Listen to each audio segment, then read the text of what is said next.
Hello students, welcome to my YouTube channel commerce classes by Vishal sir. आप सभी का मेरे यूट्यूब चैनल पे एक बार फिर से हार्दिक स्वागत है। बच्चों, आज हम क्लास 12th चैप्टर 7 और कुछ जगह चैप्टर 8 भी है, ये अकाउंटिंग फॉर शेयर कैपिटल हमारा चल रहा है। इश्यूज ऑफ शेयर आप कह सकते हैं। और इसमें भी मोस्ट इम्पॉर्टेंट टॉपिक है आपका, काफ़ी इम्पॉर्टेंट टॉपिक है ये, forfeiture and reissue of shares. तो आज हम इसके बारे में पढ़ेंगे।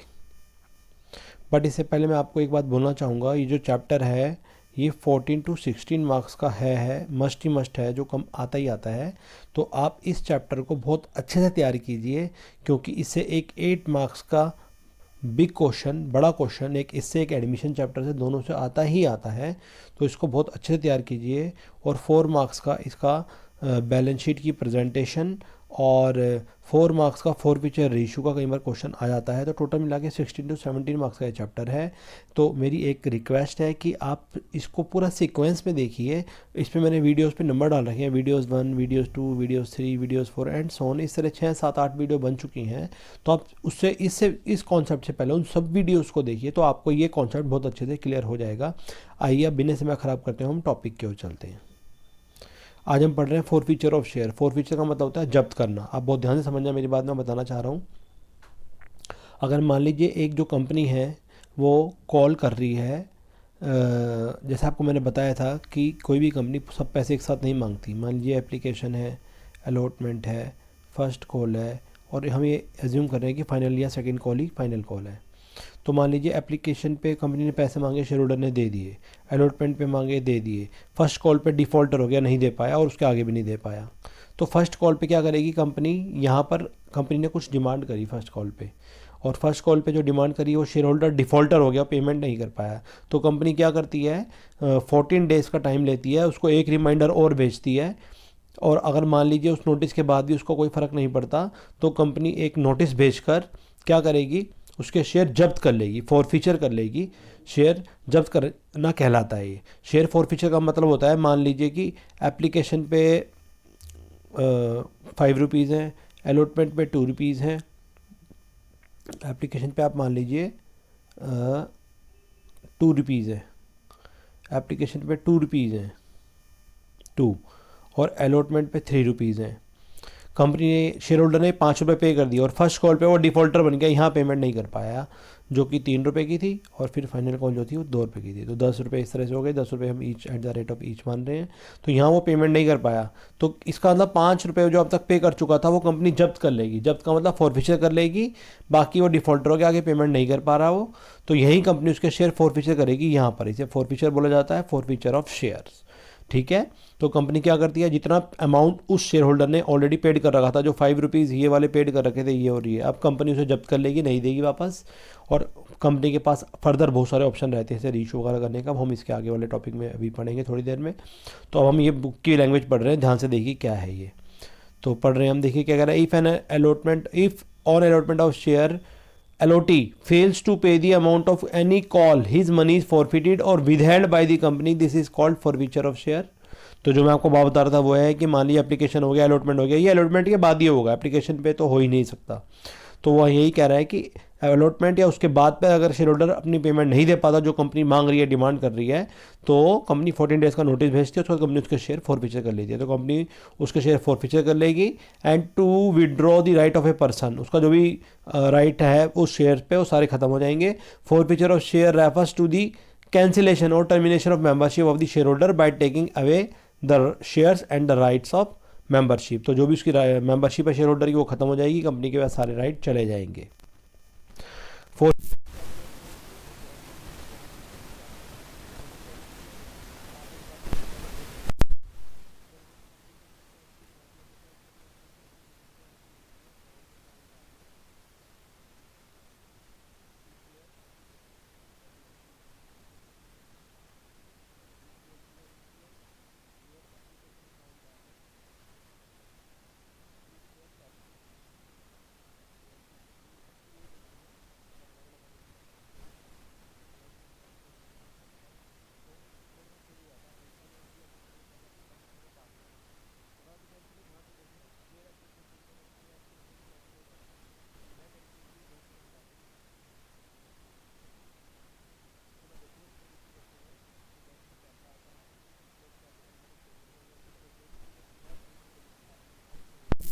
Account debit to share allotment, ऐसे ही फर्स्ट कॉल की bank account debit to share first call सबके ही बनती है। इट मीन्स पैसा आ रहा है और एप्लीकेशन का जो अमाउंट मान लीजिए 2 रुपये है और 10,000 शेयर है, तो ये इस हिसाब से एंट्री हो जाएगी। ठीक है, तो मैं आपको बताना चाह रहा हूँ जब शेयर इशू करते हैं तो एंट्री बनती है bank account debit to share capital. ठीक है, अब मेरी बात ध्यान रखना, अब शेयर हम इशू नहीं कर रहे, अब जो शेयर मार्केट में इशू थे उनके शेयर जब्त कर रहे हैं, वापस ले रहे हैं, तो उसकी रिवर्स एंट्री बनेगी। और रिवर्स एंट्री क्या बनेगी? Share capital account debit, share capital account debit, share capital account debit, ये एंट्री बनेगी। देखिए ये शेयर कैपिटल जो पहले क्रेडिट हुआ था अब ये डेबिट होएगा। ठीक है, यही एंट्री बनती है। इसका मतलब जो शेयर हमने अपने मार्केट में वापस कर रखे थे वो हम डेबिट कर रहे हैं। तो हमेशा ध्यान रखना जब भी फॉरफीचर होगा एंट्री क्या बनेगी? Share capital account debit. और इसका अमाउंट जाता है, अमाउंट कॉल्ड अप, ये जाता है नंबर ऑफ फॉरफिट शेयर। क्या फॉर्मूला होता है इसका? Number of forfeit share into called up. Called up का मतलब है जितने कंपनी ने मांग रखे हैं। अगर मान लीजिए 8 रुपीज़ कॉल्ड अप है, ठीक है, और 2 रुपये की कॉल कंपनी ने मांग नहीं रखी, तो यहाँ 8 रुपये से गुणा होगी। कंपनी ने मांगी 8 रुपये रखे थे, वो अदर अलग बात है कि उसने कितने दिए थे। ठीक है, और जिस पे कॉल्स इन एरियर्स रहता है, कॉल्स इन एरियर्स क्या होता है? कंपनी कॉल करती है अलॉटमेंट पे, फर्स्ट कॉल पे, सेकंड कॉल पे, और शेयर होल्डर कोई डिफॉल्टर हो जाता है जो पेमेंट नहीं कर पाता, तो उसको कॉल्स इन एरियर्स कहा जाता है। उस कॉल्स इन एरियर्स वाले को ही कंपनी एक रिमाइंडर भेजती है, अगर वो नहीं कर पाता तब उसके शेयर बाद में जब्त होते हैं। तो कॉन्सेप्ट ये है, सबसे पहले कंपनी कॉल करती है और अगर कॉल पे वो नहीं टाइम पे पेमेंट कर पा रहा तो कंपनी एक रिमाइंडर भेजेगी 14 डेज का, अगर नहीं हो पाता तो कंपनी उसका शेयर जब्त कर लेती है। तो जितने भी कॉल्स इन एरियर्स होते हैं यहाँ आते हैं, टू वेरियस कॉल्स या कॉल्स इन एरियर्स अकाउंट। इसका भी यही फार्मूला है, number of forfeit share into unpaid amount, जितना उसने पेड नहीं किया। ठीक है, और तीसरे नंबर पे जाता है जितना अमाउंट उसने पेड कर दिया, यहाँ भी वही जाता है, number of forfeit share into amount received. तो 3 एंट्री आती है। हमेशा ध्यान रखना जब भी शेयर फॉरफिटेड होंगे, ये इशूड एट पार वाला केस है, जब भी शेयर फॉरफिट होंगे तो शेयर कैपिटल अकाउंट डेबिट होगा, शेयर कैपिटल वापस आ जाती है। और जब भी फॉरफिट होंगे, सॉरी, और जब भी इशू होते हैं तो शेयर कैपिटल हमेशा क्रेडिट होती है, लेकिन जब भी फॉरफिट शेयर होता है हमेशा शेयर कैपिटल डेबिट होगी। तो share capital account debit to share forfeited account to calls in arrears account या वेरियस कॉल्स अकाउंट, ऐसे कह सकते हैं। तीनों में नंबर ऑफ फॉरफिट शेयर जितने हुए into called up, number of forfeit share into unpaid. Calls in arrears में आता है जो पेड नहीं किया, और फॉरफिटेड में आता है जो पेड कर दिया या जो रिसीव हो चुका। ठीक है, जब न्यूमेरिकल करेंगे ये कॉन्सेप्ट अच्छे से क्लियर हो जाएगा। आगे चलते हैं, देखिए अब हम पढ़ रहे हैं general entry at the time of forfeiture of share in different situations. अलग अलग सिचुएशन में फॉरफीचर की क्या एंट्री है, बहुत ध्यान से देखना। Number 1, if allotment is not paid, अगर अलॉटमेंट पेड नहीं किया जा रहा, shares are forfeited immediately after allotment. जो मैं आपको बता रहा था कि मान लीजिए ये एप्लीकेशन है, ये अलॉटमेंट है, ये 2 रुपये हैं, ये 3 रुपये हैं, यहाँ पे कोई 1000 शेयर का कॉल्स इन एरियर्स था, ये पेमेंट नहीं कर पाया और इसके शेयर यहाँ जब्त हो गए। कंपनी ने 2 नोटिस भेज दी लेकिन कोई असर नहीं है शेयर होल्डर पे, तो कंपनी जब्त कर लेगी यहाँ, तो यहाँ ही शेयर फॉरफिट हो रहे हैं। तो क्या एंट्री बनती है? Share capital account debit to share allotment, जिस पे कॉल्स इन एरियर्स है वो आता है, ये this one, to share allotment और टू शेयर फॉरफिटेड अकाउंट। तो अगर आप ध्यान से देखें तो शेयर कैपिटल में तो मान लीजिए कि 10 रुपये का शेयर है तो पूरे 10 ही आएंगे, जैसा भी होगा वो अमाउंट हम जब आपको बताएंगे तब अच्छे से क्लियर हो जाएगा आपको। तो फिलहाल ये एंट्री बनेगी। ठीक है, मोटी मोटी सी बात समझने में आया। अगर हम इसको 5 रुपये पेड अप ही मांग रहे हैं तो ये 5 रुपये तो यहाँ आ जाएंगे शेयर कैपिटल में। ठीक है, नंबर ऑफ शेयर जितने होंगे मल्टीप्लाई वो आ जाएगा। अलॉटमेंट पे जितने पेड नहीं किए वो अलॉटमेंट पे आएंगे, ये 3 रुपये हैं और 2 रुपये आएंगे। और ये अगर एज्यूम करें कि 10,000 शेयर नहीं थे तो 10 के यहाँ आ जाएंगे, 10 के यहाँ आ जाएंगे और 10 के यहाँ आ जाएंगे। ठीक है, तो ये एंट्री है। If allotment and first call is not paid, allotment और फर्स्ट कॉल दोनों ही पेड नहीं करे हैं तो हमेशा ध्यान रखना to share allotment to share first call, जो पेड नहीं किया वो क्रेडिट होता चला जाएगा।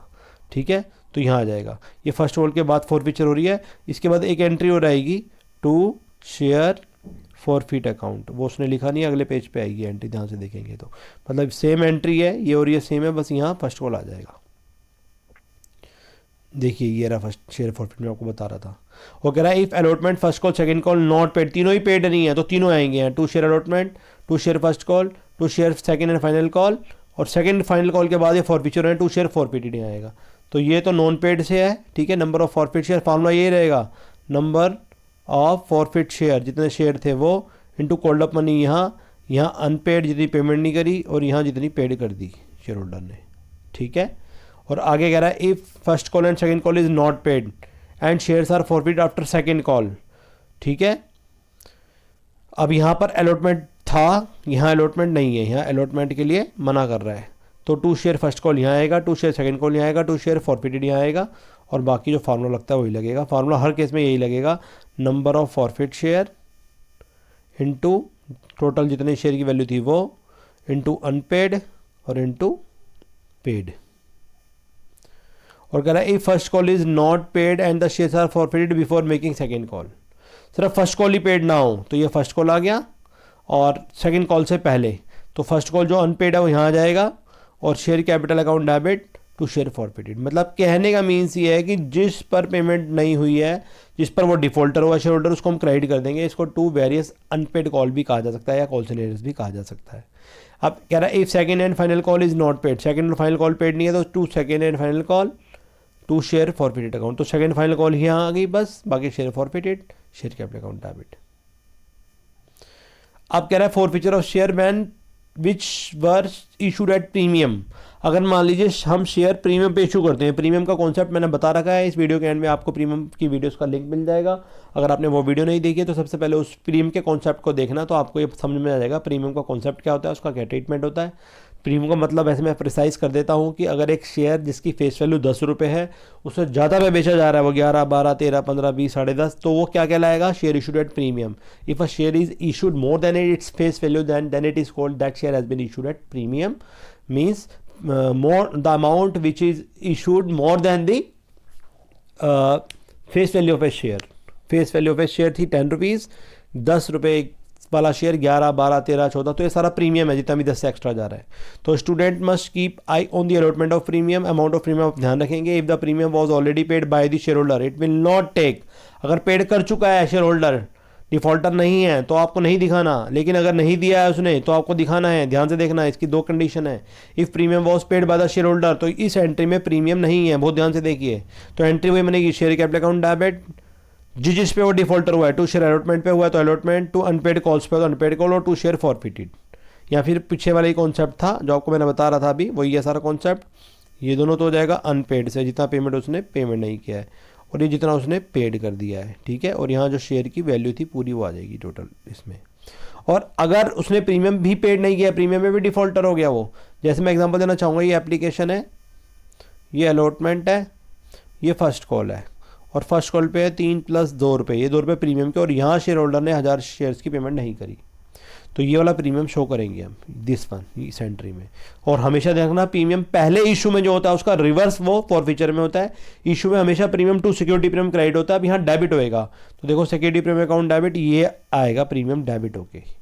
बाकी सारी एंट्रियाँ सेम इसकी तरह है जैसे इस क्वेश्चन में, ध्यान से देखिए, share capital account debit, to share allotment, to unpaid call, to share forfeited. बस ये जो सिक्योरिटी प्रीमियम है अगर पेड नहीं किया तो ये भी डेबिट हो जाता है।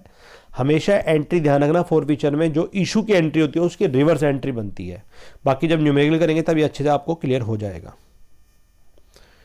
अब हम पढ़ रहे हैं इससे अगला कॉन्सेप्ट कि अगर एक कंपनी शेयर फॉरफीचर कर लेती है तो उसके पास क्या ऑप्शन रहते हैं, तो उसके पास ऑप्शन रहता है री इशू करने का। री इशू का मतलब होता है दोबारा इशू करना। When forfeited shares are reissue to the public it is known as reissues of share. अगर कंपनी ने जो शेयर फॉरफिट कर चुकी है, if already forfeited shares the company has decided to reissue them then it is called the reissues of share. तो इसे री issues of share कहते हैं। द डायरेक्टर री इशू का मतलब होता है री इशू, दोबारा इशू करना। द डायरेक्टर्स में री issue the forfeited share only if permitted by the article of association. ये भी बहुत ध्यान रखने वाली बात है, अगर कंपनी के आर्टिकल ऑफ एसोसिएशन ये परमिट करते हो, ठीक है। अब आर्टिकल ऑफ एसोसिएशन क्या होता है, इस पे भी मैंने 11th क्लास में बिजनेस स्टडी में सेपरेट वीडियो बना रखी है। इस वीडियो के एंड में आपको लिंक मिल जाएगा, उस वीडियो को आप देख लीजिएगा, आपको अच्छे से क्लियर हो जाएगा। तो अगर आर्टिकल ऑफ एसोसिएशन कंपनी के परमिट करते हैं तो कंपनी इशू कर सकती है, अदरवाइज नहीं। Forfeiture share are property of the company and can reissued at par, premium और डिस्काउंट। जो फॉरफीचर शेयर्स होते हैं वो कंपनी की प्रॉपर्टी हो जाती है, क्योंकि जो शेयर होल्डर है डिफॉल्टर हो गया, पैसा नहीं दे पा रहा, कंपनी उसके शेयर जब्त कर लिए, तो उस कंपनी उस शेयर को रीइश्यू कर सकती है एट पार पे या प्रीमियम पे या डिस्काउंट पे भी कंपनी कर सकती है। The amount of discount should not be more than the forfeited amount. बस यह ध्यान रखना, जितना भी फॉरफिटेड अमाउंट है उससे ज़्यादा डिस्काउंट का अमाउंट नहीं होना चाहिए, ठीक है। जब हम न्यूमेरिकल करेंगे आपको अच्छे से क्लियर हो जाएगा ये कॉन्सेप्ट। थोड़ी सी जनरल एंट्री इसके जो फॉर्मेट है उसमें ध्यान से देख के समझने की कोशिश कीजिए। ये है रीइशूड, अगर मान लो कंपनी पार पे कर रही है। अब पार पे रीइशू करने का मतलब है, मान लीजिए 10 रुपये का शेयर है, कंपनी 10 रुपये पे रीइशू कर रही है उसको, और रीइशूड एट प्रीमियम का मतलब है, और ये तो 10 का मैं एग्जांपल दे रहा हूँ, ऐसा भी हो सकता है कि कंपनी जितने का शेयर था उससे ज़्यादा भी इशू कर, 10 रुपये का शेयर था, कंपनी उसको रीशू कर रही है 12 रुपये पे, तो ये हो गया प्रीमियम का केस हो गया। और जितने का शेयर था अगर कंपनी उसे कम पे बेच रही है, मान लो 10 वाला शेयर 8 में बेचे, तो ये डिस्काउंट वाला केस हो गया। तीनों केस हो गए, ध्यान से देखना। अब आप मेरी बात ध्यान से सुनिए, जब जो हम शेयर इशू की एंट्री करते हैं वही शेयर रीशू की एंट्री करते हैं। और मैं आपको बता रहा था कि इशू की जो एंट्री बनती है वो नेट एंट्री बनती है bank account debit to share capital, ये बनती है। क्या बनती है? Bank account debit to share capital. ये मैं इसलिए कह रहा हूँ आपको, जैसे एप्लीकेशन से एप्लीकेशन कट गया था, पहली एंट्री जो अभी मैंने वेरी फर्स्ट पेज पे जो बताया था वो आपको ये बताया था, bank account debit to share application to share capital, application से एप्लीकेशन कट जाएगा तो एंट्री बनेगी बैंक टू शेयर कैपिटल। ऐसी अलॉटमेंट पे share allotment account debit to share capital, bank account debit to share allotment, allotment से allotment cut जाएगा तो entry आएगी bank account to share capital. Entry हर किसी में यही बनती है, चाहे एप्लीकेशन हो, चाहे अलॉटमेंट हो, चाहे फर्स्ट कॉल हो, चाहे फाइनल कॉल हो। आप जब रीशू करेंगे तो भी ये एंट्री बनेगी, ध्यान से देखिए, ये bank account debit to share capital being share reissued, ठीक है। अच्छा, जब इसको फॉरफीचर करेंगे तो इसकी एंट्री बनेगी पहले फॉरफीचर की, फिर रीइशू की, और फिर share forfeited account debit to capital reserve में जाता है। जो भी प्रॉफिट होता है दोनों फॉरफीचर का अमाउंट घटा देते हैं, रीइशू वाला भी और जो फॉरफीचर मेनू है वो भी, जो भी डिफरेंस होता है वो कैपिटल रिजर्व में ट्रांसफर हो जाता है, क्योंकि कंपनी का प्रॉफिट होता है और ये कैपिटल रिजर्व में ट्रांसफर होता है, ठीक है।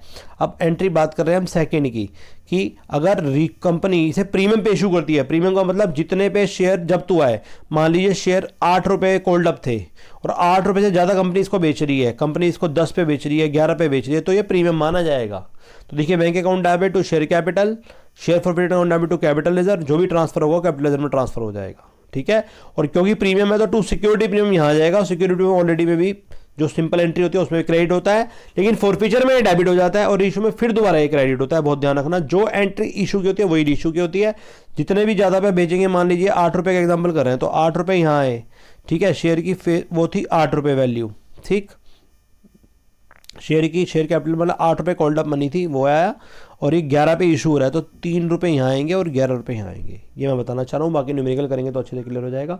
ये डिस्काउंट पे भी इशू हो सकता है, जितने पैर आप शेयर फॉरफीटेड करते हैं, माने 8 रुपये कॉल्ड अप थी और ये 6 रुपये पे बिका है तो 2 रुपये डिस्काउंट हो गया, और जब डिस्काउंट होगा तो शेयर फॉरफीटेड आता है, bank account debit, share forfeited account debit to share capital account, और इन तीनों की एंट्री सेम है, share forfeited account debit to capital reserve, share forfeited account debit to capital reserve. यहाँ being share reissued, being share reissued, being share reissued, और narration में being profit transfer to capital reserve, being profit transfer to capital reserve, being profit transfer to capital reserve. तो ये reissue का case होता है, reissue मतलब दोबारा बचना है। तीनों केस हो सकते हैं, जितने में कंपनी शेयर फॉरफिटेड कर रही है या जितनी कंपनी शेयर की मैक्सिमम वैल्यू है उससे ज़्यादा पे अगर शेयर इशू होता है तो वो प्रीमियम कहलाता है, कम पर इशू होता है तो डिस्काउंट कहलाता है। और जितने पे फॉरफिटेड करा है कंपनी ने, मान लीजिए 8 रुपये कॉल्ड अप थी और 8 रुपये पे बिक गया तो ये एट पार हो गया, ठीक है। तो ये 3 केस हैं, जब न्यूमेरिकल करेंगे इसे तब अच्छे से क्लियर हो जाएगा। अब हम पढ़ रहे हैं कैलकुलेशन कैपिटल रिजर्व। इसमें जो भी अमाउंट हम वो निकालते हैं तो इसका कैपिटल रिजर्व निकालना पड़ता है। जो भी प्रॉफिट होता है वो कैपिटल रिजर्व में ट्रांसफर होता है, उसकी एंट्री बनती है share forfeited account debit to capital reserve, क्योंकि ये कैपिटल प्रॉफिट होता है, कैपिटल रिजर्व में ट्रांसफर होता है, ठीक है। इसमें दोनों फॉरफिटेड घटाए जाते हैं, जो शेयर फॉरफिटेड होता है वो भी अमाउंट, और जो रीइशू की एंट्री में फॉरफिटेड होता है वो अमाउंट भी, दोनों घटा के जो नेट बैलेंस आता है वो कैपिटल रिजर्व में ट्रांसफर हो जाता है। वैसे ये फार्मूला बता रहा है total forfeited amount upon number of share forfeited number of reissued. अब यहाँ पर ये भी ध्यान रखना कि जितने शेयर फॉरफिट हुए हैं उतने ही रीइशू होने चाहिए, जितने रीइशू हैं उन्हीं का ही फॉरफिट निकाल के हम अमाउंट ट्रांसफर करेंगे, ठीक है। जैसे मैं एक एग्जांपल देना चाहता हूँ, मान लीजिए 100 शेयर फॉरफिट करे किसी कंपनी ने, ठीक है, लेकिन रीइशू कर रही है कंपनी 50 शेयर, तो 50 शेयर के हिसाब से हम फॉरफिट निकालेंगे। 50 शेयर का फॉरफिट लेंगे आप, 50 शेयर का रीइशूड लेंगे, और जो अमाउंट आएगा वो कैपिटल रिजर्व में ट्रांसफर होगा, दिस वन। जितने रीइशू होते हैं उसी का ही फॉरफिट होना चाहिए, ठीक है। तो ये जब न्यूमेरिकल करेंगे तब आपको अच्छे से क्लियर होगा। आई होप आपको ये वीडियो अच्छी लगी होगी। इसी के साथ ये वीडियो ख़त्म होती है। ये काफ़ी बेसिक कॉन्सेप्ट था, बट मेरी एक रिक्वेस्ट है, सारी वीडियोस कंपनी के चैप्टर की सीक्वेंस में देखना। आप प्लेलिस्ट में चेक करेंगे, सारी वीडियोस आपको सीक्वेंस में मिल जाएंगी। तो अगर आप सीक्वेंस में देखेंगे तो चैप्टर अच्छे से क्लियर हो जाएगा और आपको फॉरफिचर इशू कॉन्सेप्ट भी अच्छे से क्लियर हो जाएगा। इसी के साथ आपका इस चैनल और इस वीडियो दोनों को देखने के लिए बहुत बहुत धन्यवाद। एक छोटी सी बात और आपको मैं इन्फॉर्म करना चाहूँगा बच्चों, मैंने बहुत सारी आपकी प्रोजेक्ट्स पे अकाउंटेंसी बिजनेस स्टडी 12th में और आर्ट इंटीग्रेटेड प्रोजेक्ट पे बना रखी हैं और आपके छोटे भाई बहनों के लिए 11th क्लास में भी अकाउंट बिजनेस के प्रोजेक्ट में बहुत सारी वीडियोस बनाई हैं। आप मेरे चैनल को सब्सक्राइब कीजिए, रेड बेल आइकॉन प्रेस कीजिए ताकि आने वाली सारी लेटेस्ट वीडियो आप तक पहुंच सकें। और आप चैनल पे जाके प्लेलिस्ट में चेक करके सारी वीडियोस प्रोजेक्ट की भी और चैप्टर वाइज भी आप देख सकते हैं। इसी के साथ आपका इस चैप्टर और इस वीडियो दोनों को देखने के लिए बहुत बहुत धन्यवाद।